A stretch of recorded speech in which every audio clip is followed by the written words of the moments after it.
Saya dengar-dengar Anda itu termasuk orang yang paling sering dibangunkan di tengah malam sama Cak Nun. Eh, siapa yang Oh, bilang? ada lah.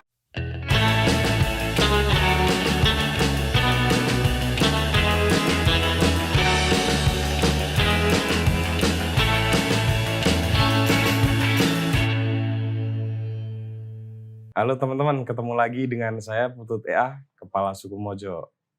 Nah, kali ini tamunya, kalau ini bukan hanya istimewa, tapi ada uniknya. Seorang intelektual muda Muslim Indonesia, harus berani disebut gitu, Mas. Wah. Mas Helmi Mustafa. Assalamualaikum. Waalaikumsalam, Kiai Mas Putut. Helmi. Matur nuwun, Aduh, terima kasih. Ini teman-teman, kami sengaja memang pengen ngobrol dengan Mas Helmi karena sebetulnya sosok beliau ini secara wajah pasti dikenal oleh banyak orang. Oh ya? Iya, di panggung-panggung Maia ya, di YouTube-nya caknun.com selalu sering muncul. Tapi kan tidak banyak yang tahu beliau siapa. Dan hanya bisa dilihat kalau saya dulu itu ini Mas Helmi. Gimana? Saya selalu membaca resume dari acara Maia ya, lewat caknun.com. Siap. Terima kasih loh sudah. Itu ternyata yang membuat Mas Helmi. Jadi kalau kita baca resumenya itu sebenarnya kita tahu Maiyah di malam itu tuh temanya apa gitu ya. Itu menarik itu sebetulnya. Nah, ternyata itu adalah hasil dari tulisan beliau dan itu saya pernah bikin kayak gitu. Oh ya? Iya. Dan itu sebenarnya capek, Mas. Banget kalau ya, bicara kan? capek banget. Juga kita harus mendengarkan seluruh acara, kemudian meresumekan apa yang benar toh, Mas? Betul. Itu acara berjam-jam Mas Putut. Dulu apalagi sampai jam 3, jam 2 ya. Jam 1 paling cepat dulu. Kalau sekarang udah dibatasi ya, karena sepuh ya. Terutama pasca pandemi kemarin itu. Sekarang paling jam 12, pol jam setengah 1 yang sinau bareng pada umumnya itu. Iya, silakan teman-teman nanti cek di caknun.com kalau pengen tahu dinamika dari setiap Maiyah termasuk kenduri. Kalau kenduri cinta juga dibikin di situ ya. Ada teman-teman sendiri di ya, kenduri yang cinta bikin resumenya di Jakarta ya. Ya. Tapi yang paling sering itu yang dibikin oleh Mas Helmi ini yang keliling ya, yang keliling, sama keliling Kanjeng, termasuk yang di Kasihan ya. Ya, termasuk itu pekerjaan yang sangat melelahkan karena saya pernah bekerja seperti itu. Ini meresumekan satu kegiatan misalnya workshop sehari itu, Mas. Lalu kan kalau notulensi ada 2, Mas. Verbatim yang setiap orang ngomong sama kita resumekan. Wah, itu capeknya minta ampun itu. Iya, betul ini. Tapi Mas Helmi, Anda ini kuliah di mana dulu? Dulu saya kuliah di Fakultas Ilmu Sosial dan Politik UGM di jurusan Ilmu Pemerintahan, Mas Putut. Tahun 95 sampai 2001 lulus saya, pertengahan 2001. Ternyata kami seumuran. Seumuran gitu ya, tapi tidak saling kenal. Tetangga. Iya. Itu. Lulusnya saja yang saya lebih lama sedikit. Anda termasuk lama ya? Ya, mohon maaf ini saya lama ya. Untuk zaman itu lama ya. Oke.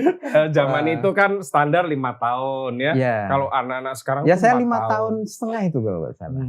Pertengahan Agustus saya wisudanya. Tapi keren itu. Masuk di, kalau sekarang saya nggak tahu, tapi ilmu pemerintahan itu zaman 95 termasuk peminatnya tinggi. Gitu karena masih di era Orde Baru. Di mana banyak bupati lulusan situ. Iya kan?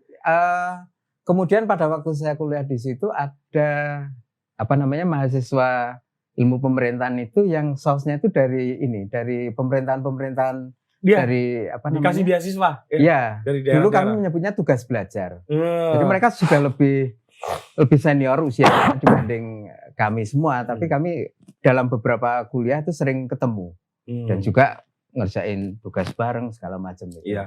Itu dari berbagai daerah. Tapi memang betul dulu karena Bupati Rembang itu ada yang pernah lulusan dari situ. Iya. Itu memang waktu 95 kan masih Orde Baru ya.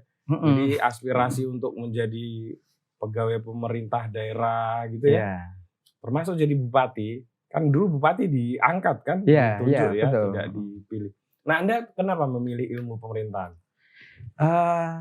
Dulu waktu UMPTN kan itu. Betul. UMPTN. Oh, Anda lewat jalur UMPTN? Iya. Oh, berarti cerdas nih, bro. Lepas itu lewat jalur apa? Udah ya sama aja. Tapi kan saya filsafat. Filsafat itu perbandingannya cuma 1:10. Oh gitu. Kalau ilmu pemerintahan mungkin di atas 1:30. Lupa aku rasionya berapa. Waktu itu saya tidak terlalu mengerti tentang perguruan tinggi sebenarnya waktu itu. Saya ke Jogja itu karena saya punya saudara, anaknya Bude, yang di Jogja, kuliah di Jogja. Terus saya ibaratnya tuh cari cantolan gitu loh. Saya ikut ke kakak saya ini ke Jogja. Terus saya selama SMA itu tidak pernah ikut bimbingan belajar. Pokoknya saya pengen kuliah gitu. Ya memang, karena berarti memang orang pinter lah ini ya. Ini memang karena punya saudara di Jogja, saya ke Jogja. Baru di Jogja saya waktu itu mau ikut semacam tryout. Ada salah satu bimbingan. Ada tryout ya. Itu pun waktu tryout saya itu sakit. Jadi nggak bisa ikut. Jadi nggak bisa membayangkan UMPTN itu seperti apa. Hanya ikut pembahasannya. Saya juga nggak pernah ikut tryout. Cuma sekali itu aja saya mau nyoba, itu pun nggak jadi toh. Terus ikut pembahasannya sebentar. Waktu itu kalau salah di Sagan, ada namanya Bulak Sumur Association. Ada Bulak Sumur. Nah, saya ikut itu. Ya. Terus hanya ikut pembahasan, hanya sebentar. Terus pelaksanaan UMPTN, saya dapat tempat di Fakultas Peternakan itu, di labnya itu. Iya. Udah, terus kemudian harus ngisi pilihan ini kan, jurusan kan. Betul. Nah, saya punya kakak, saya ajak diskusi. Sebaiknya saya dia tampaknya juga tidak begitu mengerti lah ya. Terus akhirnya pilihan saya yang pertama itu psikologi. Psikologi UGM. Ya yang paling tinggi lah ibaratnya. Ya. Psikologi sama akuntansi itu paling berat kalau Terus kemudian baru ilmu pemerintahan. Waktu itu 3 pilihan. Terus yang terakhir itu Undip saya ambil teknik sipil kalau tidak salah. Oh berarti Anda ini IPA ya? A1 saya dulu. Oh begitu ceritanya. Lulus berarti pilihan yang kedua yang diterima? Iya, pilihan kedua yang diterima. Sebulan kemudian kan pengumuman itu. Pengumuman baru saya. Dulu pengumuman itu dikirimin surat sebenarnya dari pihak kampus. Betul, tapi suratnya itu nyasar gitu. Jadi saya nggak tahu, taunya lewat. Oh berarti selesai UMPTN Anda pulang? Pulang, sebulan saya pulang ke rumah, ikut membantu om saya jualan di pasar. Sebulan itu sambil nunggu saya jualan di pasar itu, nunggu tokonya. Kalau saya nggak berani pulang Mas ini. Kenapa? Karena harus siap sedia mencari alternatif sekolahan lain. Begitu nggak diterima, gitu. Cuma saya dulu ikut D3 UGM. Saya malah kan ada D3-nya ya, kan? Ada. Ya habis itu pada ikut broadcasting, advertising, sospol. Saya ikut. Ya di situ juga diterima saya, di filsafat juga diterima gitu. Terus ambil filsafat. Ambil filsafat tentu saja ya. Ingat saya nggak sempat double itu. Jadi nggak tahu lah pokoknya hanya nyoba UMPTN, ambil tadi itu psikologi. Pulang. Berarti ini ya kira-kira udah pasti diterima lah. Ya, karena kalau lazimnya anak nih ya, nggak berani kalau pulang nggak berani lama-lama loh. Oh gitu ya. Karena kan gelombang swasta itu kan makin kesini makin mahal. Iya. Jadi kita harus. Swasta aku nggak bayangin sama sekali kan. Mahal juga waktu itu. Cerita gitu. Dilalah waktu pengumuman saya lihat di koran nama saya tercantum. Kemudian berapa hari suratnya datang terus segera ke Jogja untuk daftar ulang, mau antri di mana itu dulu itu? Ya. Yang rimbun-rimbun itu. Lupa aku namanya. Skip bukan skip. Ya pokoknya di situ lah. Barek. Iya, daerah Barek situ. Mas, berarti masih diajar Pak Afan Gafar ya? Masih saya. Ada Gafar Karim, beda loh ya. Imawan, ya. Nah, ini tahun 95 ada 2 intelektual hebat dari UGM. Namanya adalah Pak Afan Gafar. Ya, Prof. Afan Gafar. Profesor Afan Gafar sama Profesor Rizwanda Imawan. Kalau nggak salah, dua-duanya sudah almarhum. Kalau nggak salah, almarhum Pak Rizwanda Imawan ini kalau kuliah nggak pernah dapat nilai B. Kalau nggak salah ya. Oh ya? Kalau nggak salah, denger-denger dulu gitu ya. Walaupun saya anak filsafat kan kadang-kadang kita ngobrol sama. Kayaknya aku B minimal. Oh, kayaknya lali, ikut dicek meneh. Hebat. Enggak, indikatornya saya waktu itu enggak ngulang gitu. Enggak ngulang. C juga enggak ngulang. Saya banyak C enggak ngulang. Kata C-nya sithik. Kayaknya ora aku ya. Enggak. Anda SMA di mana kok bisa? Ya, itu Mas Putut. Kok bisa tembus dengan mudah masuk UGM? Itu saya sama sekali enggak ngerti. Saya SMA itu di SMA Wahid Hasim Tebu Ireng, Jombang. Oh, sambil mondok? Iya, di pondok pesantren itu kebanyakan teman-teman ke Jawa Timur ambil kuliahnya di UNER, di ITS, di Malang. Atau gitu. di Jombang sendiri ada kan tambak beras ada ya? Tambak beras ada, nggak tahu kalau waktu itu saya belum tahu. Darul Ulum itu mana? Jombang juga. Iya di Undar. Oh enggak, maksudnya pondok pesantrennya apa? Di daerah Rejoso Pak ya? Oh ya, kan ada Darul Ulum kan? Darul Ulum. Saya di Tebu Ireng waktu itu SMA. Teman-teman kebanyakan Jawa Timur, atau kalau yang mereka berasal dari Jakarta dan lainnya ya pada ambil di wilayah-wilayah di sana itu. Maaf Mas, di Tebu Ireng itu kan Anda mondok. Ya. Terus SMA, itu ya. SMA-nya di luar pondok? Di satu di Pondok Pesantren Tebu Ireng itu punya beberapa unit pendidikan, diantaranya SMA. Selain bukan MAN ya? Bukan. SMA Wahid Hasim namanya. Itu benar-benar SMA 100% gitu. Okay. Gitu. Cuma pulangnya ke pondok. Pulangnya ke pondok, ngaji malam atau habis subuh gitu. SMP di mana? SMP yang tadi saya sempat cerita sebelumnya. Yeah. Di Pati, nyantri juga saya waktu itu di Pantesan jadi kiai. Di Pondok Pesantren Salafiyah. Kajen Margo Yosopati. Kajen, Bro. Iya. SMP-nya mondok di Kajen, SMA-nya di Tebu Ireng. Ya memang wajar sih kalau jadi kiai. Asalnya dari Cepu. Ya. Dekat sekali dengan rumah saya ini. Iya. Hanya 30 menit dari rumah saya. Karena Rembang saya itu bukan Rembang kota. Jadi kalau tembus ke Cepu itu memakan waktu hanya 30 menit. Aku familiar dengan aroma Rembang, Mas. Setiap kali pulang dari... Ya, karena Pati kan. Ya, kan pasti lewatnya Blora. Ya, Blora, Rembang terus Kaliori, Juwana, baru ganti angkot. Iya, ke arah Tayu, berhenti di... Dan di saat Anda itu bis AC belum ada, Mas. Ya, belum. Jadi AC-nya kita mesti angin cendelo itu. Angin cendelo dibuka sehingga aroma laut, aroma garam. Iya, semua. Terendam semua. Itu memorable kalau itu. Itu dia. Nah, Mas, ya monggo Mas. Ya itu tadi Cepu. Kalau Bapak Ibu aslinya Bojonegoro tapi sudah perbatasan ke Cepu. Tahu saya. Ya memang jadi saya tapi gitu kan. dibesarkan di Cepu. Bapak Ibu itu ada sastrawan besar dulu di daerah situ itu, sastrawan Jawa. Siapa namanya? Nah, saya juga lagi mengingatnya. Saya pernah datang ke rumah beliau ini. Orangnya sudah cukup sepuh, sangat terkenal sebagai sastrawan Jawa. Nah, saya lupa nanti kalau gitu, Mas. Ngomong Cepu. Jadi kalau pulang kira-kira rute kami sama lah. Kan pasti lewat Ngawi, Bojonegoro, ambil kiri. Wah, iya, Padangan.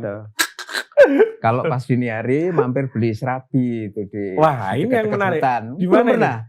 Enggak, Mas saya itu setiap kali sampai Padangan blank udah. Nggak tahu kulinernya di mana. Kalau kita dari Ngawi itu menjelang Padangan kira-kira nggak sampai 10 kilo lah, ada pasar pasar Ngerau atau apa itu. Ya di sekitar tahu ada beberapa tahu pasar itu. Ada mbok-mbok yang jualan serabi. Fajar ya. Enak sekali. Apa itu malah bicara serabi. Oke. Lulus tahun 2001. Lalu apa aktivitas yang Anda geluti? Biasanya ini kalau anak IP itu kan kalau nggak ikut penelitian, zaman itu sudah mulai ada LSM kan, marak ya. Iya. Kalau nggak mulai ikut penelitian LSM, berkecimpung dalam jurnalisme, jurnalistik lah. Iya. Waktu kuliah itu sesekali saya nyoba nulis di koran pernah, Mas Putut. Terutama resensi buku. Zaman dulu kan marak sekali resensi buku, apalagi media cetak juga banyak sekali. Betul. Sekali-sekali saya mencoba, pernah juga tembus di Kompas 2 kali atau berapa. Wah. Terus di dulu ada majalah DR. Tahu saya. Apa kepanjangannya lupa Iya, aku. detektif and dan R-nya apa ya? Ya itulah, ya. Sekali Itu tapi keren juga. itu DR. Ya, itu. pernah saya nulis di situ sekali, review resensi buku dulu istilahnya. Terus sebenarnya tanpa sadar itu kayak menandai bahwa saya suka nyoret-nyoret nulis gitu ya. Meskipun bukan fiksi tapi resensi buku. Terus setelah lulus tapi begini, ketika kuliah itu saya lebih banyak tertarik bukan di bidang pemerintahan, meskipun kuliahnya bernama ilmu pemerintahan, tapi di dalamnya itu kan dipelajari juga ada filsafat politik, betul. Termasuk Islam dan politik gitu kan. Nah saya dulu tertarik sekali. Tertarik dengan Islam dan politik, karena maka juga saya punya dulu, latar belakang pesantren. Ya barangkali ya. Termasuk saya menikmati pemikiran-pemikiran Cak Nur, Gus Dur, ya tokoh-tokoh cendekiawan Muslim. Kebanyakan termasuk Cak Nun juga pada waktu itu. Sampai saya skripsinya itu tentang pemikiran Islam dan politiknya almarhum Pak Kunto Wijoyo. Ya tentang demokrasi, Pancasila dan satu lagi apa? Itu skripsi Anda? Skripsi saya, tapi ya skripsi saya lupa. Maksudnya itu saya terdorong sekali untuk mempelajari Pak Kunto. Yang waktu itu mungkin belum banyak dikaji secara spesifik pada subtopik yang saya pelajari waktu itu. Akhirnya saya skripsi itu tentang pemikiran politik Islam Pak Kunto. Pemikiran politik Islam Pak Kunto. Iya, judul lengkapnya saya lupa. Pokoknya nggak usah ini. Tapi kan ingat ya, itu diresumekan, kalau skripsi kan sebetulnya hanya deskripsi aja kan. Iya, deskripsi itu, aja. Materinya diambil dari apa? Sebenarnya studi pustaka aja, dan menariknya pustaka. Waktu itu Pak Kunto itu menulis buku judulnya Identitas Politik Umat Islam. Utuh buku itu sudah cukup sebenarnya. Karena kok lengkap beliau mengulas dan buku berbagai ini aspek sekarang itu. Jarang sekali saya masih punya. Saya sempat ingat tentang buku ini dan saya cari terakhir kemarin di marketplace ada, tapi bajakan kayaknya. Oh iya, sayang. Nah itu lebih banyak di buku itu. Tapi identitas politik Islam itu, maaf kalau saya keliru, identitas politik umat Islam itu kayaknya kumpulan esai ya? Kumpulan tulisan beliau di Republika. Betul. Tapi memang beliau berkala menulis, artinya terkonsep gitu loh. Isu baik isunya, konsep baik konsep yang dibahas itu semua terkonsep dari awal, sehingga ketika menjadi buku ya terasa utuhnya itu. Pada waktu itu. Nah, saya langsung melompat saja ke fase berikutnya teman-teman, karena saya tahu Mas Helmy ya mengenali muka dan nama beliau itu sebetulnya tidak dari panggung Maiyah dulu, tapi ada di penerbitan namanya Jendela. Wah iya, ya kan? Betul. Ya, salah satu penerbit awal yang ada di Jogja. Gimana kok bisa kerja di situ, Mas? Ya, tadi setelah saya lulus, saya sempat ikut sekitar berapa bulan ya, 3 atau 4 bulan pada waktu itu di LP3Y ada satu proyek. LP3Y itu apa kepanjangannya? Bang Hadi, Pak Azadi Siregar. Pak Azadi Siregar ya, seorang yang menulis novel Cintaku di Kampus Biru. Ya. Dan beliau ini unik karena nggak pernah mau kuliah S2.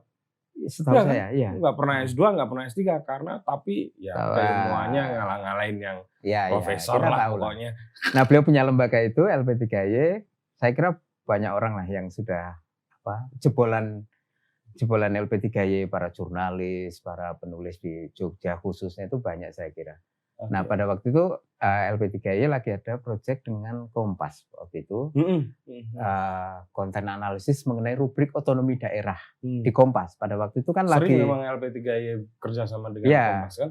Nah, saya sempat ikut sebentar pada proyek itu untuk istilahnya waktu itu coding, tapi kayak konten analisis gitu. Itu sekitar 3 atau 4 bulan. Waktu itu yang mentorin Pak Slamet Sabrawi almarhum. Mas Putut ingat Mas, dia juga seorang pemerhati media ya? Pemerhati media, terus kemudian penyair juga belakangan. Nah, setelah selesai itu aku lupa persisnya, tapi waktu itu kan marak juga dunia penerbitan toh Mas Putut, ya toh banyak penerbitan. Setelah reformasi ya. Muncul, lahir ada beberapa penerbitan, pameran-pameran sangat banyak pada waktu itu dan saya tahu ada penerbit Jendela itu. Kemudian saya coba ke sana, ketemu Mas Anas waktu itu ya. Mas Anas ini sekarang direkturnya itu, pimpinannya. CEO Raja Wali, mantan bosnya ini. Oh ya, ya terus akhirnya gabung di situ. Gabung di situ sebagai editor selama kurang lebih 1 tahun, kemudian pindah ke Pustaka Sufi kalau nggak salah. Iya, Mas Anas sempat bikin Pustaka Sufi. Saya pindah ke situ, masih sama sebagai editor. Total 2 tahun berkecimpung di dunia penerbitan sebagai editor. Sempat juga mungkin waktu itu menerjemahkan juga, kalau nggak salah. Itu Mas. Jadi dunia menulis juga saya terasah sedikit banyak di penerbitan.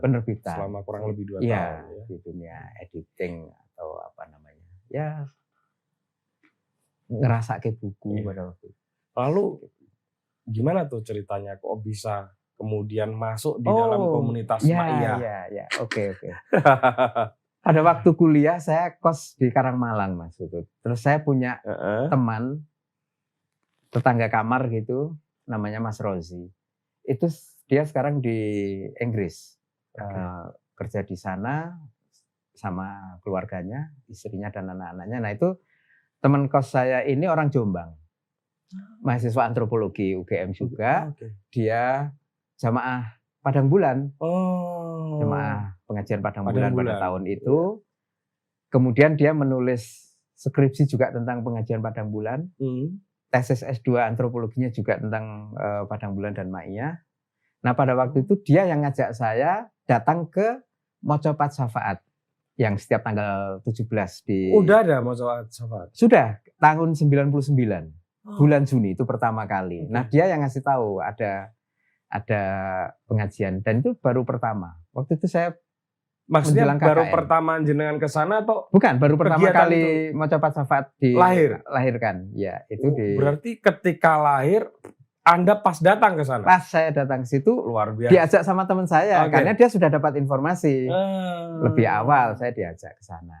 Walaupun sebenarnya kalau mengenai Mbah Nun saya sudah membaca tulisan-tulisan beliau. Pasti. Sejak SMP bahkan.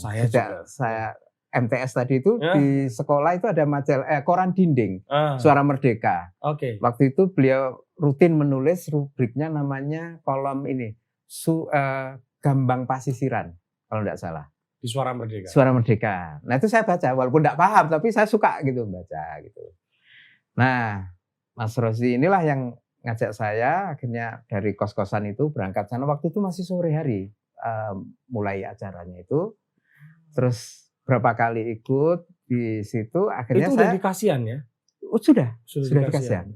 Waktu itu belum TK ya, masih pondok yatim piatu waktu itu. Itu kemudian dari situ saya kenal dengan Cak Zaki dan teman-teman yang waktu itu. Artinya Anda sudah melihat dari dekat Cak Nun di usia yang relatif masih muda kan 99. Ya. Dulu kan juga sering seminar-seminar yang ngisi kan biasanya dari jauh ya? Ya, di Visipol berapa kali kita menikmati seminar beliau narasumbernya. Itu dari situ saya kenal beberapa adik beliau, terus aktif juga di Mocopat. Waktu itu kan sifatnya siapa yang mau ikut berpartisipasi, ikut menghandle Mocopat Syafaat. Akhirnya ikut beberapa jamaah termasuk saya. Di situ kemudian kenal Mas Zaki itu yang sekarang manajer Mbah Nun dan Kiai Kanjeng itu. Dari situlah sebenarnya permulaan saya masuk ke dalam komunitas Mbah Nun dan Kiai Kanjeng itu. Tadi kan tahun 2002 setelah lulus di LP3 sebentar, kemudian di penerbitan, terus 2 tahun berikutnya antara 2004 sampai 2006 akhir mungkin itu saya lebih banyak freelance. Nah sebentar Mas, di antara tahun 99 tadi kan pertama kali ke Mocopat Syafaat itu kan masih 99. kuliah ya. Iya, masih kuliah. Akhir-akhir kuliah. Berarti sesekali masih sering datang ke sana. Sejak itu setiap bulan.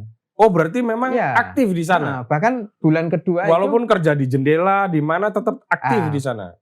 Ya, sampai kira-kira 2003. 2003 itu kemudian saya waktu freelance itu agak jarang gitu, tapi memantau waktu itu. Masih ngikutin meskipun belum ada YouTube, tapi sudah ada waktu itu ada apa ya, sudah ada web waktu itu. Masih awal-awal itu. Nah, 2006 saya kontak lagi sama Mas Zaki itu. 2006. Anda kontak. Sengaja ngontak? Dikontak kayaknya. Karena waktu itu beliau memproduksi buku-buku Mbah Nun juga kan waktu itu. Mas Zaki itu di Progres. Ya, yang Progres itu. Progres awal ya di awal itu. Atau apa itu ya.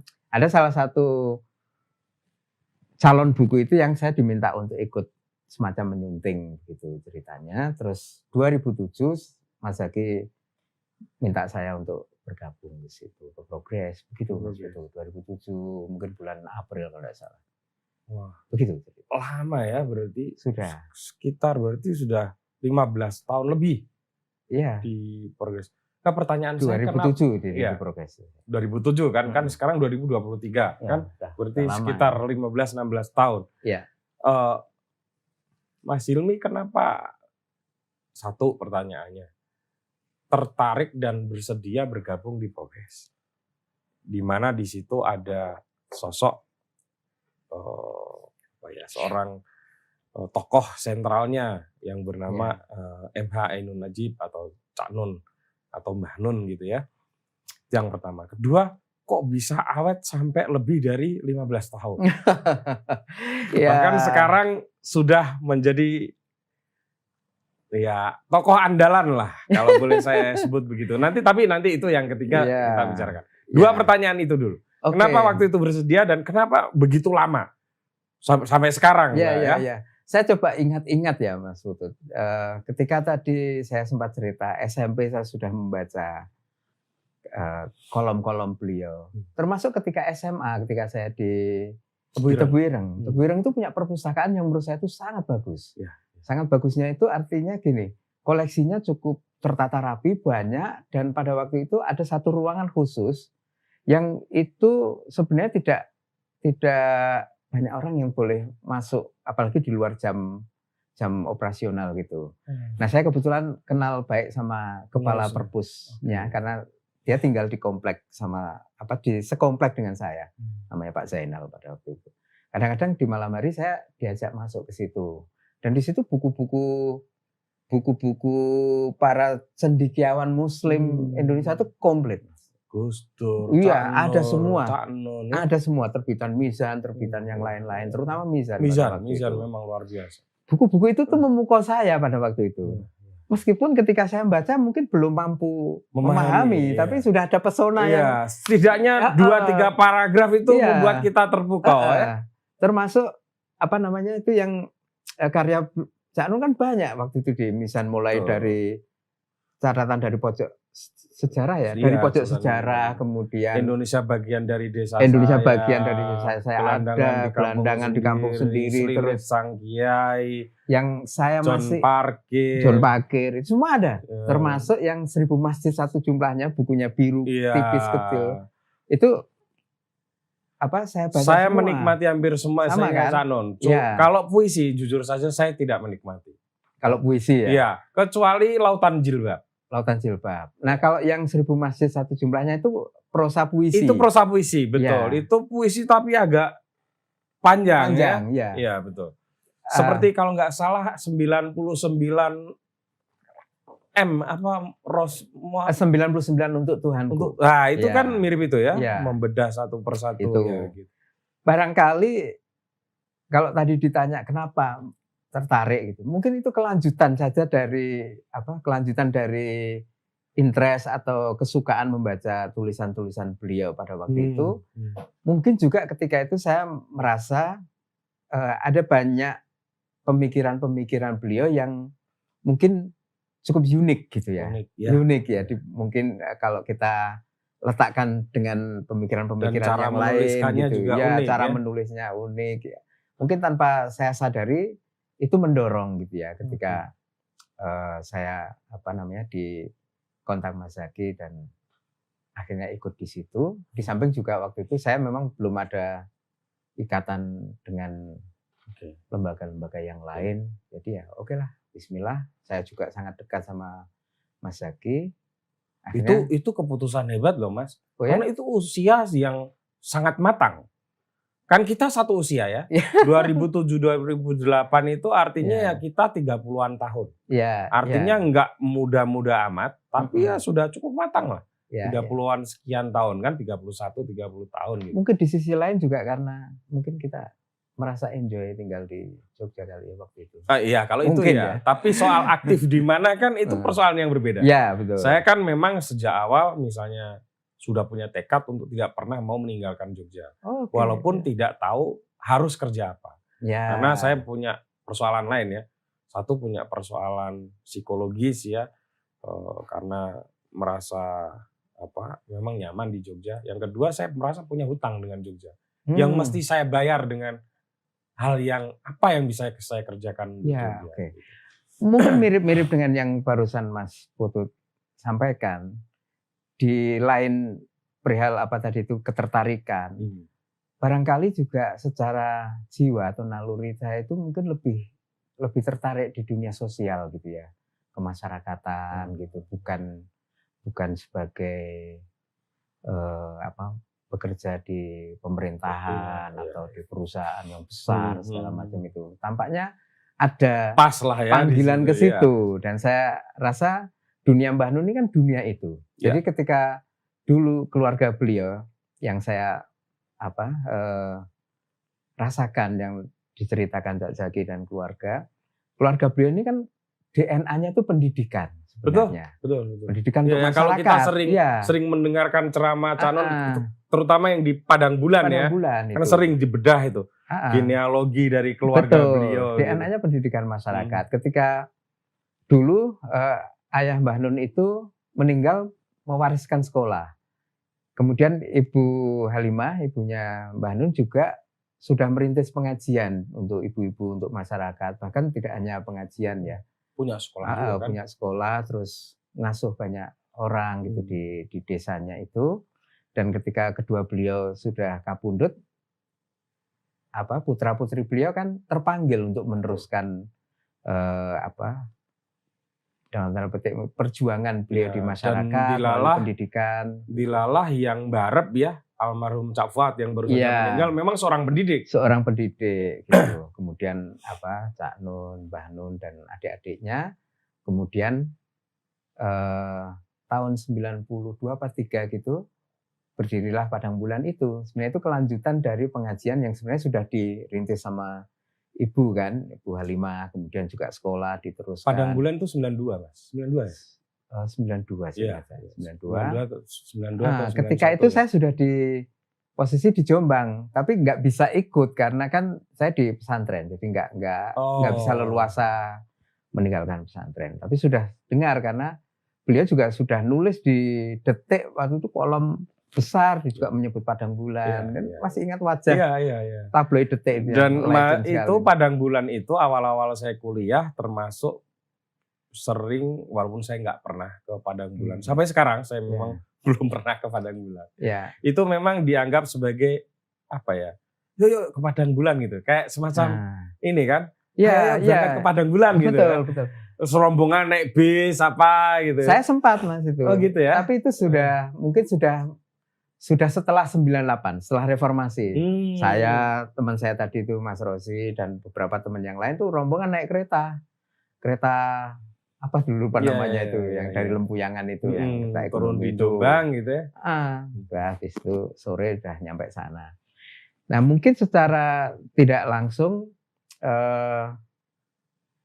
ada kecocokan gitu loh Mas di dunia pengabdian sosial atau pendidikan masyarakat, dunia sosial lah gitu. Tapi kenapa bisa awet?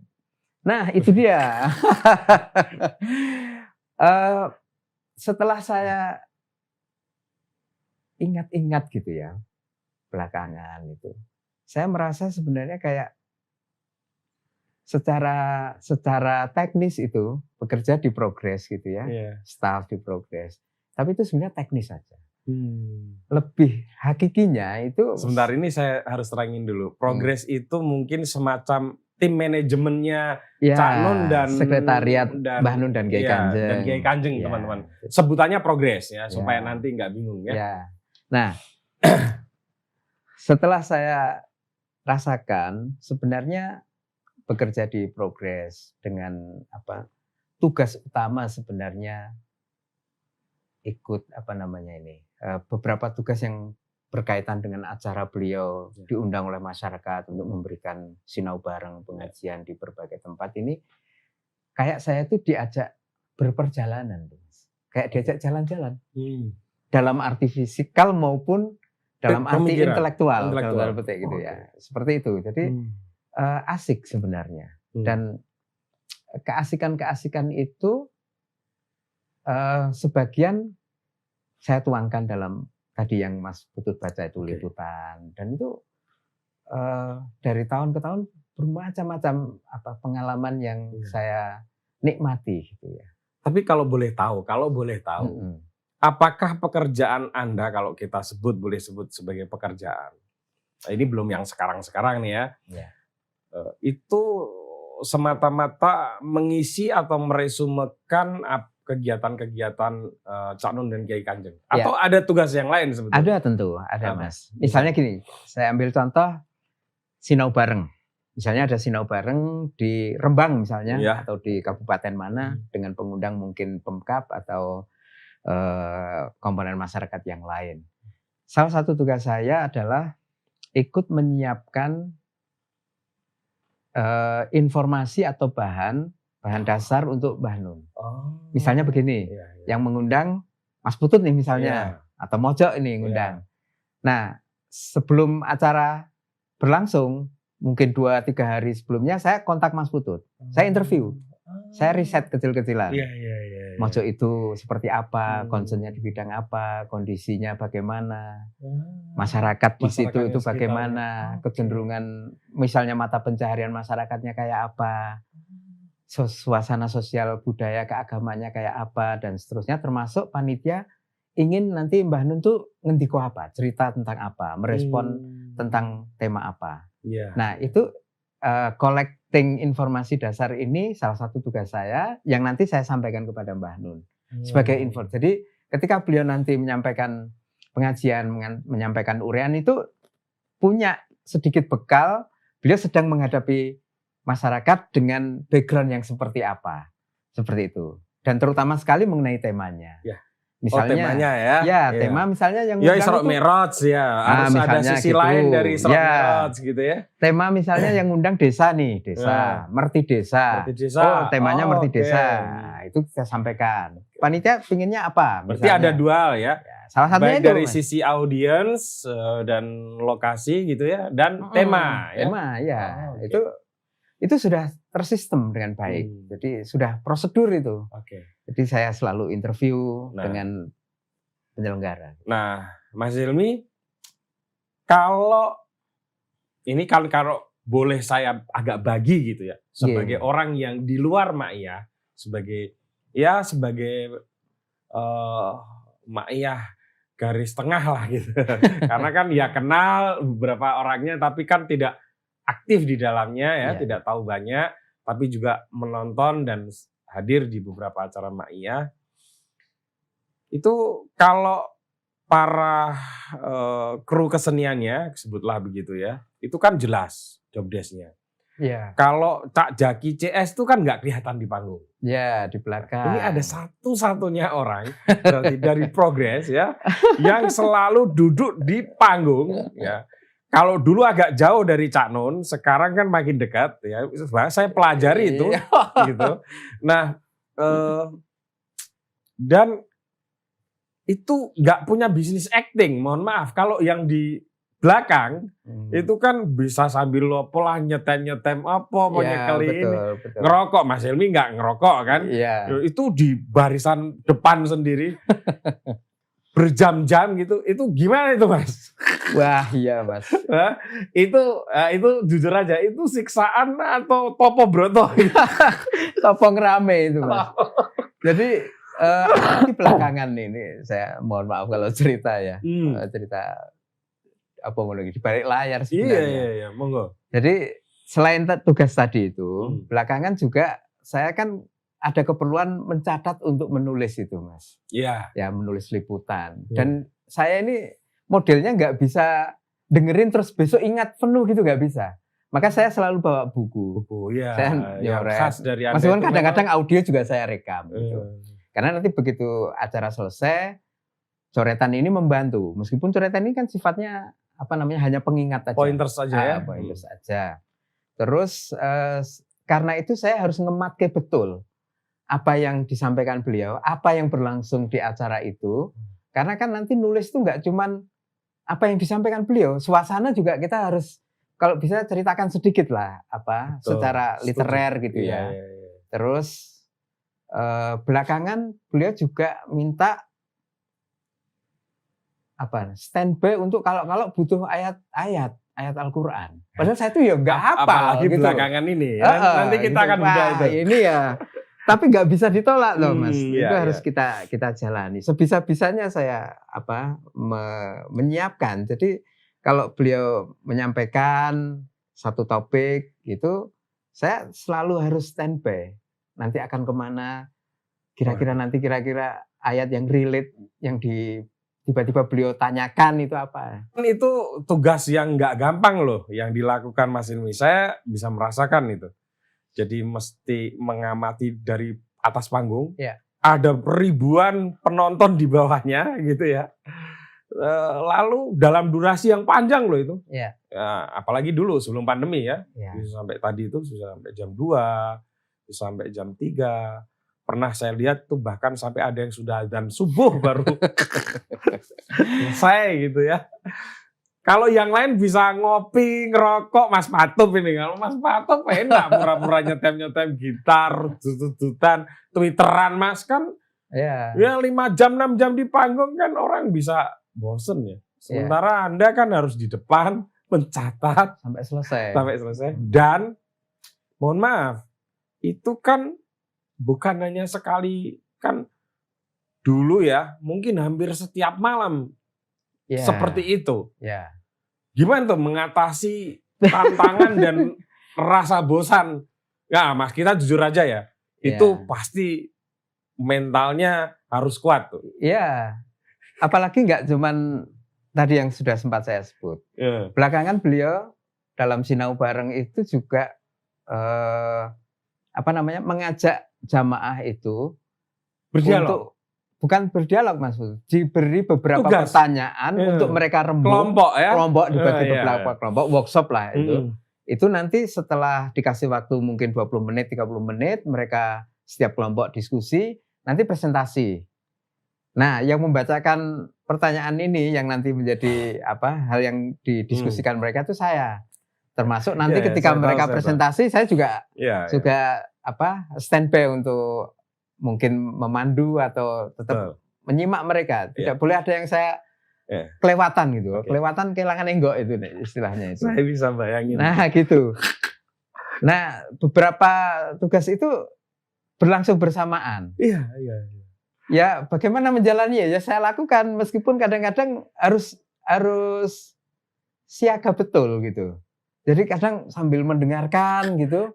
Saya sambil nyoret-nyoret. Karena coretan ini sangat penting buat saya gitu. Jadi di rumah itu ada banyak buku-buku yang isinya coretan-coretan clue-cluenya itu. Selain untuk keperluan membuat liputan juga ya untuk saya sendiri harus tahu perkembangan dari waktu ke waktu ini bahas apa aja. Makanya kadang-kala dalam Sinaur Bareng terakhir beliau juga minta saya tolong update ke teman-teman jamaah semua hadirin ini apa aja yang kemarin sudah dibahas gitu. Nah, ya kadang-kadang pernah juga pas beliau nanya ayat saya lagi nyatet itu lupa gitu ya, pernah, tapi nggak masalah, tapi semua harus kita jalankan. Ya berat. Butuh Dijalankan. endurance, Ya. pikiran, fisik yang nggak mudah memang. Dan saya sering mungkin di situ tampak sambil selain iya, sebetulnya lagi kadang- browsing gitu. bukan Atau apa? sambil koordinasi juga dengan Cak Yaki dan lain-lain kadang. Oh. Iya. Oke, kami terutama teman-teman kita ini enak cuma nonton dalam tanda kutip, mendengarkan, menyimak, tapi ada orang-orang yang seperti posisinya Mas Jadi Hilmi bukan sedang ini. asik nih, sedang koordinasi. Saya kira kalau saya nggak akan sanggup gitu ya. Kalau jadi kayak Mas Patut, insya Allah saya masih sanggup lah ya. String buri ya toh. Ya, nek lali nganu nih, sing penting ketok gitar. Sorry loh Mas Patut. Sudut-sudut ya sekali twitteran nggak apa-apa gitu ya. Tapi kalau Mas Hilmi ini di depan loh. Waduh. Oke Mas Hilmi, kita akan mulai agak serius. Oke. Sedikit. Tadi pertanyaan kedua belum? Udah kan yang awet tadi. Oh, apa? awet. Terus awet. Satu lagi. Gimana? Apa tadi pertanyaannya, lupa aku. Enggak, ini yang mau saya tanyakan. Oh iya, oke. Ya. Anda ini kan makin kesini saya lihat dari sisi fisik, kehadiran di panggung makin dekat dengan Cak Nun. Saya bisa mengerti karena saya penyimak dan penonton aktif caknun.com di YouTube. Terutama setelah 3 intelektual, kalau disebutnya tadi apa, marja. Iya. Marja itu ternyata artinya rujukan. Ini yang ngerti bahasa Arab lah. Saya pokoknya taunya hanya saya perhatikan ada 3 tokoh intelektual di lingkar Ma'iyah ini yang sudah wafat. Yang pertama mendahului kita adalah Pak Nur. Mbah Fuad. Mbah Fuad kan yang urutannya ya. Kan urutan meninggalnya. Kalau dari urutan marjaknya mungkin Mbah Fuad dulu ya, Cak Fuad ya. Itu adalah kakaknya Cak Nun, dosen di sejak awal Padang Bulan beliau. Iya. Dosen di Malang ya. Universitas Negeri Malang. Universitas Negeri Malang, ahli bahasa Arab ya, dan sastra Arab. Ahli tafsir Al-Quran juga. Tentunya, ya. Ahli tafsir Al-Quran. Dan ini sering jadi rujukan Cak Nun. Nah, Anda yang menyukai menonton Ma'iyah pasti tahu Cak Fuad. Kemudian yang kedua adalah Pak Nur Somad Kamba. Syekh Nur Somad Kamba. Kalau tidak salah beliau dari Pare. Iya, dari Sulawesi Selatan ya. Dari Sulawesi Selatan. Kalau nggak salah Pare bahkan. Ya. Seorang intelektual juga, lulusan Mesir kalau nggak salah. Lulusan Al-Azhar. Al-Azhar ya. Lulusan Al-Azhar. Dan menggeluti tasawuf dengan luar biasa, Pak Nur Somad Kamba. Dan yang ketiga adalah Kiai Muzammil. Beliau ini orang Madura. Alumni Asem Bagus. Asem Bagus ya. Situbondo. Punya pondok pesantren di Bantul dan 3 orang ini yang sering menjadi rujukan Cak Nun. Yang sering dibawa kemana-mana sebetulnya adalah Kiai Muzammil. Ya, yang paling sering ya. Nah, saya agak valid lah ini karena saya menonton hampir semua. Ya sesekali ada Pak Nur Somad Kamba, terutama kalau di Jakarta di Kenduri Cinta. Dan sesekali juga ada Cak Fuad gitu ya. Nah, ketika satu persatu para marja ini meninggal dunia atau wafat begitu ya, Mas Hilmi ini kayak semakin terbebani untuk menjadi bukan saya takut menyebut sebagai kiainya ini tapi kira-kira jadi akan menjadi semacam marja juga, rujukan juga ini. Itu Anda merasa gitu nggak? Enggak, Mas. Sekarang kan sering. Apa ayatnya Mi? Nah itu ya itu membantu aja sifatnya sebenarnya. Tapi kalau bicara tentang marja enggak lah, Mas. Enggak, Cak Nun saya enggak bilang marja dalam arti itu ya. Tapi saya minum dulu. Karena pertanyaan ini agak gawat. Ya. Kan Cak Nun pernah bilang eksplisit, saya memang lagi memposisikan Hilmi sebagai seperti ini gitu. Wah, itu berat. Tapi ya kan.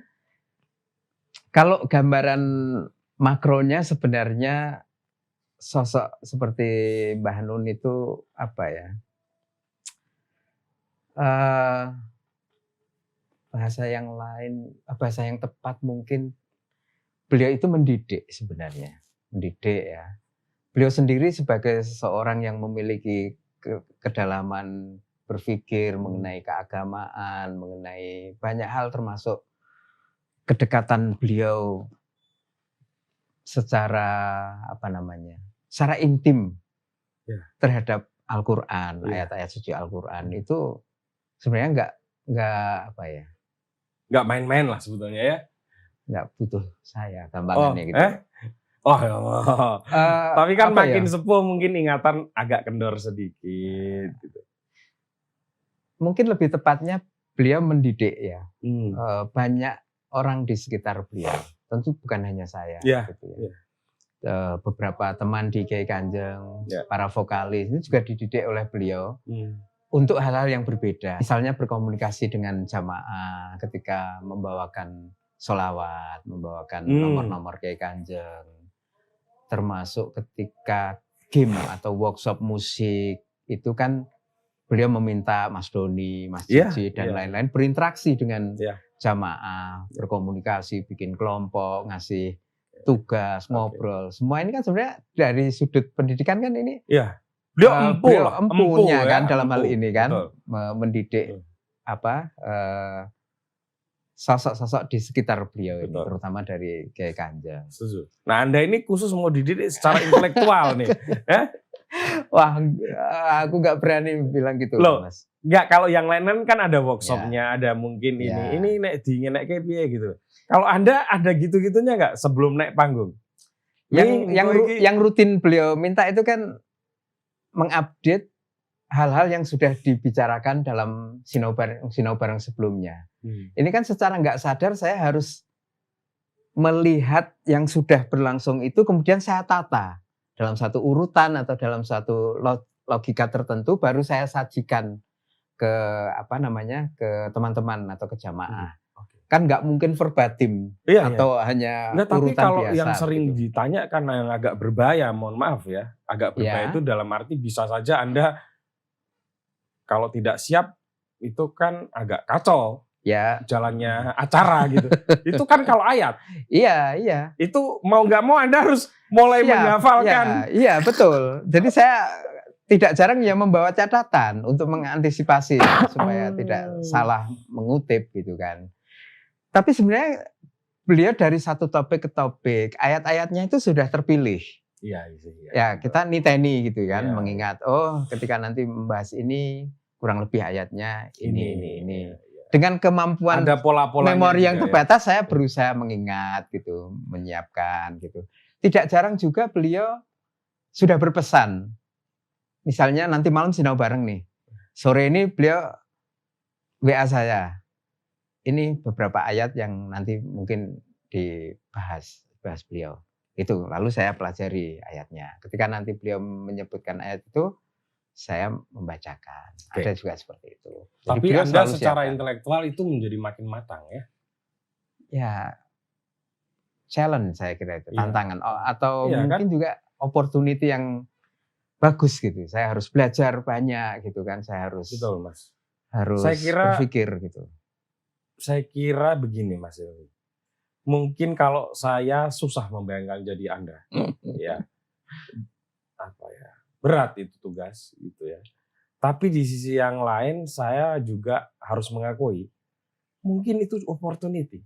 Tidak semua orang bisa mendapatkan gemblengan langsung dari seorang Mbah Ainun Najm yang punya ciri khas tersendiri lah mungkin ya di dalam mendidik orang-orang di sekitarnya.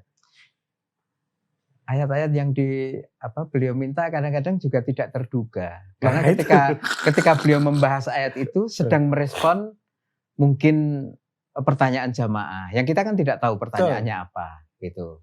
Jadi namanya dialog Mas. Bahkan ini kan saya beberapa kali wawancara. Ibarat bahasa beliau kudu siap tak tabrak gitu istilahnya beliau. Bahkan yang jadi musisi pun kan nggak tahu lagu apa yang mau dimainkan selanjutnya karena ngikuti dinamika interaksi forum kan. Betul. Bingung-bingung juga kan mereka kalau nggak siap. Ini sebetulnya on top performance semua teman yang harus di panggung ini. Teman-teman. Saya boleh bocorin monggo. hal yang mungkin Mas Putu tidak bayangkan. Misalnya sinau bareng nih di suatu kota, topiknya ini. Di dalam tas saya tuh saya kadang membawa buku yang kira-kira relate dengan itu. Saya baca-baca. Barangkali nanti bermanfaat. Itu biasa minimal 1-2 buku tuh saya bawa. Atau saya sudah punya catatan gitu. Kalau misalnya terjadi obrolan sebelum naik panggung, mungkin dilalah beliau tanya pandangan saya tentang apa ya, saya bisa urun, jadi nggak blank gitu. Itu saya bawa di tas itu beberapa buku untuk membekali diri seperti itu. Saya kira itu opportunity yang luar biasa ya Mas. Tapi ya itu tidak semua orang saya kira sanggup. Tapi itu membuat Anda awet juga di situ kan? Ya. Oke. Banyak. Sorry. Kalau saya boleh cerita, tadi saya sempat bilang ini saya seperti diajak berjalan-jalan sama beliau, berperjalanan dari satu sinau bareng ke sinau bareng, dari satu kebersamaan beliau dengan masyarakat ke kebersamaan yang lain itu banyak hal-hal yang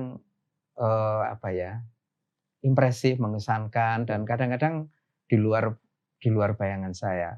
Ada satu contoh menurut saya menarik Mas, ketika beliau diundang di Lapas Kediri. Lapas Kediri. Di penjara ini. Iya, di penjara. Sekian tahun yang lalu. Kebetulan saya ikut. Waktu itu tidak bersama Kiai Kanjeng, tapi beliau sendiri. Beliau diminta untuk memberikan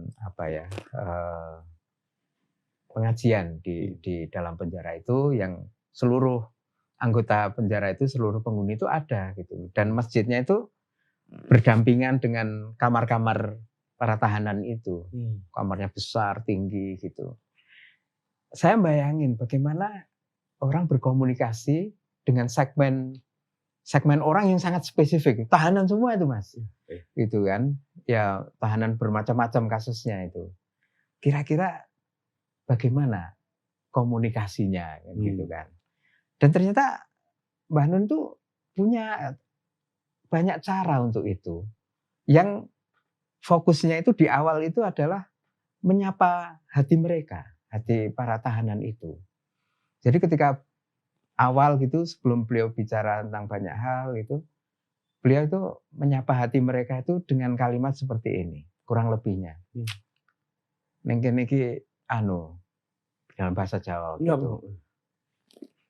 Teralis kamar itu kokoh-kokoh kan. Teralisnya gede-gede, kandel, kamarnya dhuwur, temboknya kuat-kuat, sampai enak nih gini, aman. Banjir ora tembus, ora arep nerjang, terus ora mungkin ono maling rene. Itu orang tuh semua itu tertawa. Mereka semua tertawa. Tanpa sengaja diajak untuk melihat situasi sehari-hari mereka dengan cara yang berbeda. Betul. Iya. Yang di Sarkem kan juga menarik kan, yang di Sarkem itu. Wah, iya. Itu cara beliau berkomunikasi yang genuine gitu. Itu orang itu semua tertawa, itu para tahanan, para penghuni itu. Jadi wajah mereka yang tadinya ya datar, saya nggak mengatakan mereka tegang ya. Datar itu tiba-tiba mereka senang, hatinya tersapa gitu kan oleh sosok Mbah Nun itu. Dan Mas Putut perlu ketahui ketika pulang itu, semua itu berdiri berjajar itu melepas kepulangan Mbah Nun itu. Tidak sedikit di antara mereka yang meneteskan air mata. Ya.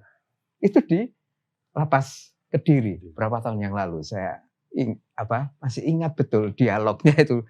Nah, beliau punya genuine yang begitu ketika berhadapan dengan banyak komponen atau segmen masyarakat yang beragam, yang spesifik, itu enggak ada gitu. Saya hormat, saya kagum itu dengan cara beliau berkomunikasi, dan itu nyampe di hati, kroso gitu. Itu salah satu contoh yang masih banyak contoh-contoh yang lain. Pasti. Mas Yuni, saya mau tanya sesuatu yang Anda boleh jawab, boleh enggak? Karena ini agak-agak gawat juga ini. Apa? Saya dengar Anda itu termasuk orang yang paling sering dibangunkan di tengah malam sama Cak Nun. Siapa yang bilang? Oh, ada lah, kan informan saya banyak. Biasanya dalam soal apa dan apa yang mesti dikerjakan? Kalau boleh tahu ya, kalau enggak juga enggak apa-apa. Sering banget sih enggak, Ya. sering banget enggak. Ya cukup sering. Ya kadang-kadang ada tugas dari beliau WA. Biasanya itu karena apa? Beliau lagi selesai menulis atau butuh referensi atau? Kadang-kadang beliau pernah kirim tulisan pada saat beliau menulis serial tulisan untuk caknu.com maupun untuk media lain, atau untuk misalnya waktu itu beliau sedang menulis untuk mushaf Ma'iyah Tadabbur Padang Bulan itu, itu beliau nulis banyak nomor lah gitu ya. Itu kadang ngirim itu sebelum subuh jam 2 gitu. Nah, kan dibaca pagi juga nggak apa-apa. Ya nggak apa-apa. Tapi kadang-kadang pas saya bangun juga dilalah gitu saya balas jadi jam 2 pernah. Oh iya. Terutama ketika beliau mengirim tulisan untuk kalau mengirim dibaca, tulisan itu dikoreksi atau ya dalam kondisi yang Anda merasa harus segera menjawab. Harus segera membaca. Kenapa begitu? Ya tidak oke juga kalau harus ditunda kan. Jadi langsung saya baca. Jam 2 malam turu sih Mas. Diwocong kok jam 9, jam 10. Enggak apa-apa lah. Paling cuma 4 halaman misalnya gitu baca gitu. Oke. Dan beliau berkirim tulisan tuh selalu rapi. Dan minta tanggapan atau enggak? Atau minta sekedar dimuat? Sekurang-kurangnya pokoknya dibaca. Nanti kalau misalnya ada apa-apa, kamu punya pendapat atau apa, omong aja gitu. Anda berani punya pendapat berbeda dengan Caknu? Lebih seringnya misalnya beberapa informasi misalnya perlu ditambahin. Kalau Sabrang kan berani, karena kan anaknya ya nggak apa-apa lah. Anda ini sebagai saya jarang berada pada posisi untuk seperti itu, gitu. Kadang-kadang beliau mengemukakan suatu hal, kalau saya belum menguasai betul apa yang beliau kemukakan, saya harus meluangkan waktu untuk merenungkan dulu, gitu. Jadi nanti butuh waktu untuk oh ini yang beliau maksud, oh ini, dan itu banyak sekali. Saya kasih contoh aja Mas. Beliau dulu juga sering dalam urusan liputan misalnya dulu. Sekian tahun yang lalu ketika itu Mas Putut tahu kan, beliau juga seorang penulis yang luar biasa. Jurnalis juga dulu. Perspektifnya ya jurnalis, hebat lah dalam bidang menulis itu. Sementara saya harus menulis liputan. Dan beliau juga membaca gitu kan. Dan tahu tulisan ini jelek atau enggak ya kan? Iya kan. Itu yang lebih ngeri kan? Betul. Suatu hari beliau manggil saya itu di acara itu. Dengan nada yang sangat serius, pokoknya tulis apa sing mbok delok, apa sing mbok rasake, tulisan. Kan tulisan kok ya ono bingkaine ngene. Itu saat itu saya masih belum betul. Itu butuh waktu saya untuk bisa seperti ini kira-kira. Jadi menulis sebuah liputan itu tidak bisa technical belaka, misalnya resume kontennya gitu saat ini sedang berlangsung ini. Rasa dan dinamika itu juga sesekali harus dimunculkan gitu. Belakangan bahkan saya melibatkan ilmu Islamic Studies untuk melihat fenomena-fenomena itu. Untuk masuk ke dalam liputan sebagai perspektif, dan menurut saya itu penting. Jadi bayangkan Mas Putut, kalau dari satu sinau bareng ke sinau bareng, pendekatan yang kita pakai hanya itu saja. Betul. Betapa membosankan kan gitu kan. Betapa tidak oke banget itu liputan seperti itu. Maka nggak mau setiap sinau bareng saya harus tertantang menemukan view atau angle yang berbeda. Gitu. Tapi juga tidak boleh asal. Gitu kan. Harus cakep lah gitu. Saya kasih contoh misalnya begini. Pada waktu itu sinau bareng di alun-alun Purbalingga. Waktu itu habis hujan dan lain sebagainya. Sebelum acara itu ada penampilan sholawatan. ibu-ibu atau kelompok-kelompok yang lain dan seterusnya. Itu beliau merespon suasana itu dengan mengatakan bahwa Indonesia iki kudu negara Islam. Tapi jenengan KBI do gelem sholawatan, gelem pengajian, gelem puji-pujian dan lain sebagainya itu. Jadi kalimat beliau ini itu penting buat saya pada waktu itu. Ketika beliau mengatakan ini kudu negara Islam, tapi ibu-ibu kita semua, Anda semua itu gelem sholawatan, gelem urip gelem pengajian. Pokoknya hal-hal yang sifatnya keagamaan gitu. Nah, ketika saya menulis liputan itu, saya meng-highlight statement beliau itu. Penting buat saya ketika itu karena akhirnya saya hubungkan dengan wacana atau diskursus dalam diskusi para sarjana keislaman lah. Di mana narasi atau pemikiran keislaman dalam tingkat yang konseptual itu kan banyak diwarnai oleh aspirasi Islam politik. Iya. Ya, Islam politik itu Islam formal, Islam yang misalnya kalau mau disebut yang kutub paling ekstrim ya, bagaimana Islam itu menjadi syariat misalnya menjadi dasar negara dan lain sebagainya, dan itu melelahkan sekali perdebatan itu. Betul. Atau isu-isu kebangkitan Islam dan lain sebagainya, dan itu skalanya global waktu itu. Nah, ketika beliau mengatakan statement tadi itu, saya melihat bahwa sebenarnya aspirasi keislaman itu nggak hanya yang tadi itu. Betul. Ya, Setuju.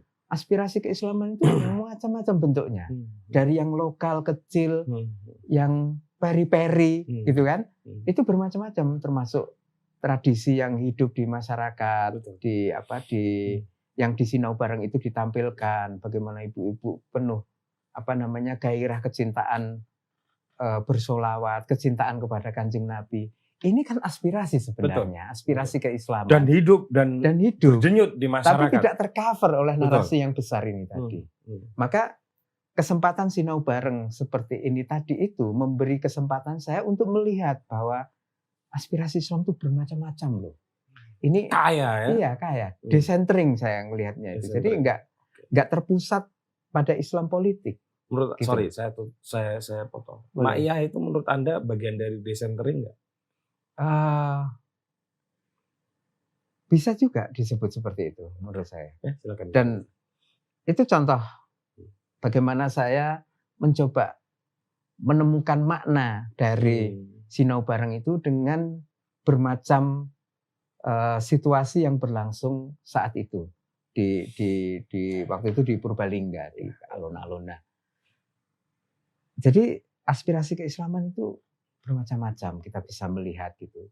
Akhirnya saya menggunakan itu tadi, pendekatan itu untuk menunjukkan bahwa di dalam Sinau Bareng pengajian bersama Mbah Nun dan Kiai Kanjeng itu kita bisa melihat ragam keislaman, ragam kecenderungan atau aspirasi Islam yang semua itu direspon oleh Mbah Nun itu dalam satu interaksi sampai tengah malam itu salah satunya.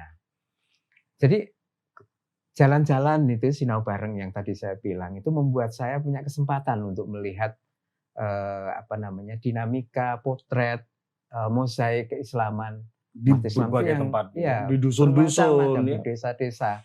Dan yang menarik lagi Mas Gatut, kesempatan itu bukan hanya untuk saya tentunya, tapi juga kesempatan itu terbuka untuk masyarakat, terutama yang di desa-desa, untuk bisa menikmati pengajian yang polanya cukup beda dengan pada umumnya pengajian.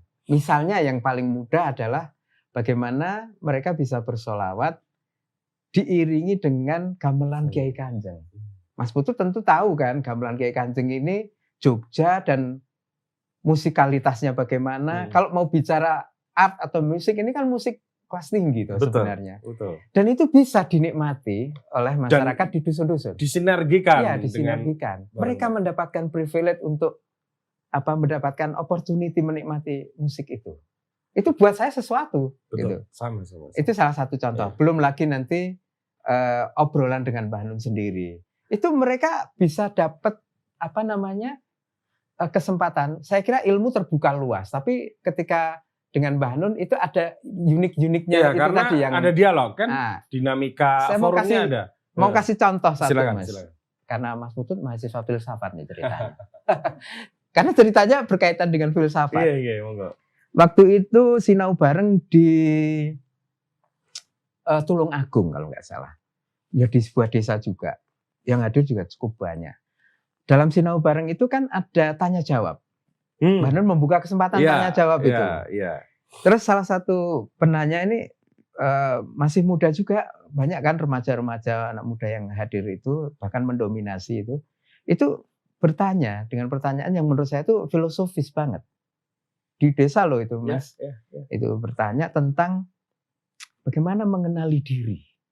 Ini kan filosofis banget toh. Kan Mas Putut tuh ikut saya jawab. aja susah itu jawab. Nah yang menarik kan jawaban itu mestinya yang tanya mahasiswa fakultas filsafat. Iya, itu. Yang ditanya Mbah Nun kan gitu. Di sebuah dusun di Tulungagung sana. Tulungagung aku lupa nama desanya. Oke. Nah, itu muncul pertanyaan filosofis seperti itu. Anda pasti bingung, piye carane Cak Nun jawab? Iya, gitu ya? saya penasaran ya, kan? Gitu kan. Dan kembali ke tadi itu, ini juga sebuah kesempatan buat mereka untuk berdialog di sinau bareng dengan kadang-kadang topik yang dalam tanda petik berat gitu kan. Betul. Atau kalau nggak berat ya khas lah filosofis. Gitu. Waktu itu Mbah Nun kemudian menjawab. Menjawabnya itu seperti ini.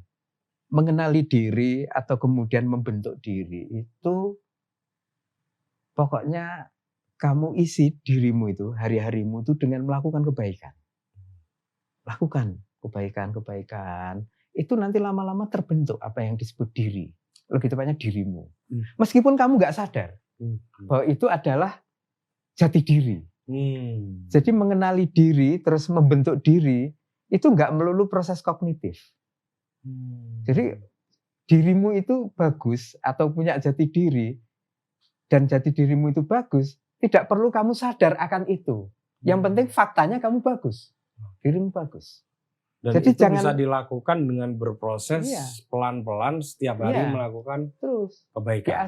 Diasah, dipenuhi diri dengan hal-hal yang baik, yang positif dan tidak perlu terbebani oleh pertanyaan itu karena pertanyaan itu menjadi tidak relevan lagi ketika diri Anda itu sebenarnya sudah bagus oleh proses ini. Atau gitu, terlalu terbebani dengan pertanyaan itu malah lebih memikirkan pertanyaannya daripada berusaha menjawabnya menjadi aktualisasi diri. Betul. Nah, Mbah Nun mendorong itu, asah dirimu isi dengan kebaikan, hal-hal positif, ojo nganggur, sregep nyambut gawe dan lain-lain. Lama-lama dirimu itu terbentuk meskipun kamu nggak kenal secara kognitif. Kan lebih oke dirimu bagus ketimbang mengenal atau tidak mengenal, gampangnya kan gitu. Itu salah satu contoh yang waktu itu beliau sampaikan. Mungkin itu juga relevan buat Anda ya. Nah ya kan tiap hari berusaha akhirnya menjadi kiai Helmi Mustafa. Intinya jawabannya tidak mesti teoritik. Tidak mesti mengutip para filsuf, tapi beliau merasakan. Nah artinya beliau itu merasakan kegelisahan dia itu kayak apa, direspon dengan cara apa. Jadi ada rasa yang dalam beliau ketika menanggapi beberapa pertanyaan. Ini salah satu contohnya gitu, Mas. Oke, ini Mas Helmi kita udah 1 jam lebih banyak, tapi nggak apa-apa. Saya terakhir saja. Kita semua ya, terutama komunitas Ma'iyah dan bangsa Indonesia juga barusan kehilangan Cak Fuad. Kakak Cak Nun ya, seorang pengajar dan seorang alim ya. Tentu itu cukup berat bagi kita yang ditinggalkan ya. Anda itu S2-nya kan di UIN ya? Ya, dan tahun 2017. Dan kalau tidak salah mengambil tema tentang Cak Fuad. Ya, waktu kalau mengerjakan boleh, tesis. Terakhir kalau boleh dijelaskan untuk mengenang kealiman Cak Fuad ya, yang mungkin videonya masih bisa kita nikmati di channelnya Cak Nun gitu ya, .com. Mungkin bisa diceritakan itu sebagai akhir dari obrolan kita. Iya, tahun 2017 saya menyempatkan diri untuk kuliah lagi setelah sekian tahun tidak kuliah di Islamic. Jangan-jangan sudah ini lagi kuliah S3 juga? Belum ya. Tapi ya. pengen ya? Enggak tahu, belum terpikir. Oke, tapi lanjutkan silakan. Dipotong aja nanti. Ya, pada waktu menyiapkan tesis itu saya berpikir karena di Maiyah ada Cak Fuad yang pada waktu itu beliau menjabat sebagai salah satu anggota Majelis Umana Board of Trustee. Jadi apa ya namanya itu? Iya. Pokoknya 9 orang yang penting lah yang menjalankan roda lembaga ini. Lembaga apa itu? Lembaga pelayanan bahasa Arab oleh Kerajaan Arab Saudi yang waktu itu didirikan oleh Raja Abdullah. Gitu. Nah, beliau diminta untuk menjadi anggota Majelis Umana itu 1 dari 9 orang yang dipilih dari berbagai belahan dunia. Dia satu-satunya dari Asia gitu. Terus yang lain banyak yang dari Timur Tengah maupun dari Eropa. Nah, dengan beliau dipercaya oleh Lembaga Kebahasa Araban Kerajaan Saudi Arabia itu, saya berpikir saya ingin mengabadikan kiprah beliau itu dalam tesis itu, supaya juga ada semacam dokumentasi lah ya, jejak akademik yang saya dokumentasikan. Dan akhirnya saya pilih itu topik kiprah beliau di lembaga majelis, sebentar saya sebut lebih lengkapnya. Markas Al-Malik Abdullah bin Abdul Aziz Ad-Dauli li Hikmatil Lughah Al-Arabiyah. Itu kalau dalam bahasa Inggrisnya itu King Abdullah bin Abdul Aziz International Center for Arabic Language. Oke, jadi bahasa Arab yang disponsori oleh kerajaan Arab Saudi di masa Raja Abdullah ya. Itu membuat lembaga itu yang secara kelembagaan waktu itu dicandalkan di Kementerian Pendidikan kalau tidak salah di Arab Saudi itu. Nah, lembaga ini punya beberapa tujuan. Salah satu tujuannya adalah membuat database tentang sejarah dan dinamika bahasa Arab di negara-negara di dunia. Itu. Kemudian juga melayani kebutuhan-kebutuhan kebahasa Araban di tingkat dunia, termasuk pendidikan kebahasa Araban. Nah, Cak Fuad ada di lembaga ini, diminta oleh lembaga Al-Markas ini, biasa disebut Al-Markas, dan salah satu tugasnya keliling dunia untuk rapat, mengkonsep kurikulum misalnya di suatu negara, terus bikin kegiatan di negara tersebut, termasuk nanti bulan bahasa, dan pada waktu itu salah satu bulan bahasanya juga diselenggarakan di Indonesia. Itu isinya rangkaian kegiatan, ada seminar, ada sarasean, ada lomba-lomba kebahasa Araban, semua serba bahasa Arab. Nah, buat saya pada waktu itu menarik untuk melihat sosok Cak Fuad di lembaga ini. Kalau dalam tinjauan hubungan internasional ini kan termasuk diplomasi sebenarnya. Keberadaan beliau di negara Arab Saudi yang notabene orang Indonesia menjalankan tugas lembaga kebahasa Araban Arab Saudi itu menarik waktu itu saya melihat. Nah, ini saya ingin mendokumentasikan kiprah beliau dengan melihatnya itu salah satunya dari sudut itu. Apa sih yang bisa kita pelajari dari Cak Fuad dengan ketika beliau itu dipercaya di lembaga kebahasa Araban Arab Saudi ini? Itu Berarti itu maksudnya Anda tadi S2-nya Islamic Studies atau apa nih? Interdisciplinary Islamic Studies. Pasca sarjana UIN itu. Pasca sarjana UIN di sini ya. Kalijaga ya. Iya. Termasuk tugas lembaga kebahasa Araban ini kan bagaimana memikirkan kelestarian bahasa Arab. Tidak hanya di dunia tapi juga di negara-negara Timur Tengah, terutama sekali di Arab Saudi. Jadi kalau Mas Putut ngecek di UNESCO itu ada bagian tersendiri yang khusus mengenai bahasa dan dia punya indeks keterancaman bahasa-bahasa di dunia. Ada ya. Ya, itu ada. Termasuk Indonesia itu salah satu yang diteliti. Ya, nanti pakai indeks itu. Iya, karena bahasa. Hampir setiap tahun itu ada ternyata di Indonesia ada bahasa yang punah. Iya. Jadi semua bahasa itu bisa punya posisi terancam dengan derajat yang berbeda-beda, gitu kan. Nah, di Timur Tengah itu sendiri tampaknya sejauh yang saya menyimak Cak Fuad itu juga ada negara-negara yang punya lembaga-lembaga yang sama. Mereka itu ingin berlomba terdepan di dalam memelihara bahasa Arab sebagai bahasa nasional di kawasan Timur Tengah maupun bahasa Arab sebagai bahasa yang familiar, bahasa agama Islam lah, karena Al-Quran diturunkan dalam bahasa Arab. Nah, Arab Saudi ini boleh dikata pada waktu Cak Fuad di sana itu terdepan, karena sangat sungguh-sungguh mereka menjalankan program-program itu, support biayanya juga besar Arab Saudi gitu. Karena ada negara lain yang concernnya tinggi, tapi mereka tidak terlalu punya biaya untuk bikin program-program. Nah, Arab Saudi secara nasional, politik nasionalnya itu ingin terdepan dalam melestarikan bahasa Arab itu, dan dengan lembaga yang diamanatkan untuk beberapa tujuan dan salah satunya itu melestarikan bahasa Arab, Cak Fuad ada di situ. Kan menarik gitu, orang Indonesia ikut dalam lembaga bahasa Arab melestarikan bahasa yang bukan bahasa mereka, meskipun ini bahasa Al-Quran gitu kan. Dan bisa jadi bahasa Arab itu nanti termasuk akan menjadi bahasa internasional. Iya, kan? sudah ada bahasan itu. Pada waktu itu Cak Fuad juga menyampaikan nanti bahasa Arab itu juga menjadi salah satu bahasa resmi Piala Dunia. Bahasa gitu, internasional itu kemungkinannya besar. Umat Islam makin banyak di Eropa, di Amerika. Gini aja deh, bahasa Tiongkok, bahasa Cina gitu ya. Bahasa Tiongkok itu kan makin hari sekarang penggunanya makin banyak. Karena mau nggak mau orang yang mau bisnis dengan Tiongkok banyak yang belajar. Iya, betul. Ada banyak pemikiran-pemikiran Cak Fuad yang saya simak melalui tesis yang saya susun itu. Misalnya juga beliau punya refleksi tentang bagaimana bahasa Arab di Indonesia itu sendiri. Gitu. Nah, di Indonesia sendiri Cak Fuad juga punya.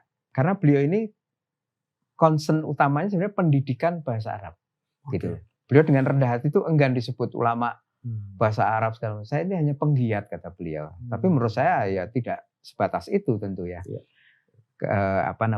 Kedalaman intensitas beliau. Karena beliau ini sejak kuliah concern bahasa Arabnya itu tinggi. Dia merintis itu kayak jurnal tentang pendidikan bahasa Arab waktu di UIN di IAIN di Jogja maupun ketika beliau sudah mengajar di Malang, di Universitas Negeri Malang. Sampai kemudian beliau adalah perintis Ittihad IMLA. IMLA itu Asosiasi Guru-guru Bahasa Arab di Indonesia. Dan ketika kerajaan Saudi tadi melalui Al-Markaz tadi mencari siapa di Indonesia yang kira-kira cocok dan layak untuk ini, seluruh perjalanan beliau itu mengakumulasi. Ketika IMLA disebut, ya Cak Fuad akhirnya yang karena salah satu yang menginisiasi. Memang kiprahnya luar biasa. Asosiasi Profesional Guru Bahasa Arab lah kira-kira. Itu. Nah, beliau pendirinya itu. Terus ketika saya wawancara dengan beliau juga punya refleksi tentang bahasa Arab. Bahasa Arab di Indonesia ini sebenarnya sangat dekat dengan keseharian masyarakat Muslim di Indonesia. Di antaranya ya berkat pesantren, berkat ormas-ormas Islam, berkat tradisi-tradisi Islam juga, puji-pujian bahasa Arab, sholawatan bahasa Arab. Orang itu akrab dengan bahasa Arab, meskipun kalau konteksnya nanti apakah bahasa Arab dipakai sebagai bahasa sehari-hari, itu tidak, gitu kan, tidak. Nah, ini ada analisisnya sendiri. Termasuk mengapa bahasa Arab di Indonesia itu tidak menjadi bahasa yang sehari-hari itu. Beliau juga mencermati diantaranya karena banyak juga, misalnya ya cendekiawan Muslim Indonesia sendiri, kalangan cendekiawan yang tidak dibesarkan di pesantren misalnya, itu kurang terdorong untuk belajar bahasa Arab. Nah, Cak Fuad mendorong itu. Jadi tidak ada kata tertutup untuk mempelajari bahasa Arab dari manapun kita memulai atau background kita apa. Jadi kan nanti aneh menurut Cak Fuad, di sini mayoritas Muslim, banyak cendekiawan Muslim, tapi bahasa Arab tidak bisa menjadi bahasa sehari-hari itu. Di samping ada faktor-faktor lain ya, misalnya politik pendidikan bahasa. Kalau di sekolah-sekolah umum kan yang menjadi bahasa asing bahasa Inggris misalnya, tidak semuanya ada bahasa Arab gitu, kecuali mungkin di MAN gitu. Di negara-negara lain juga begitu. Bahasa ini menjadi bahasa nasional atau tidak, ini kan ada politiknya toh. Nah, selain ada politiknya juga ini. Karena susah, jadi waktu saya ngaji dulu sering nggak masuk kalau bahasa Arab. Enggak, tapi ini gitulah. Aijo pesantrennya di Kajen. Mbak Fuad dari kecil bahasa Arab, apalagi beliau sekolah di Gontor, mencintai Al-Quran, dan Mbak Hanun juga saya kira. Beliau Gontor ya? Ya, Mbak Fuad di Gontor. Oke. Ya, sosok-sosok yang semua dekat lah dengan bahasa Al-Quran. Mas Helmi, ini mungkin salah satu obrolan kita yang paling panjang. Tapi terima kasih.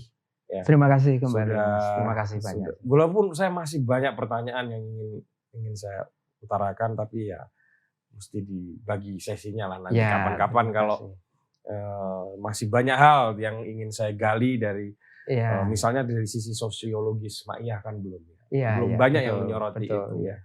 Oke, teman-teman, ini obrolan kami memang belum tuntas amat ya.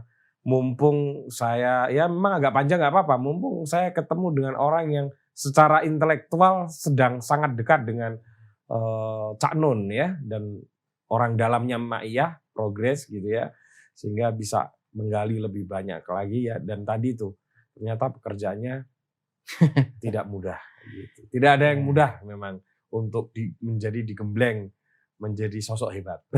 Makasih banyak Mas Putut. Mohon maaf kalau banyak yang kurang. Mas Helmi ya, yang makin dari makin kesini kayaknya hafalan ayatnya makin banyak. Oke teman-teman, ketemu lagi dengan tamu saya selanjutnya. Wassalamualaikum warahmatullahi wabarakatuh. Waalaikumsalam warahmatullahi wabarakatuh.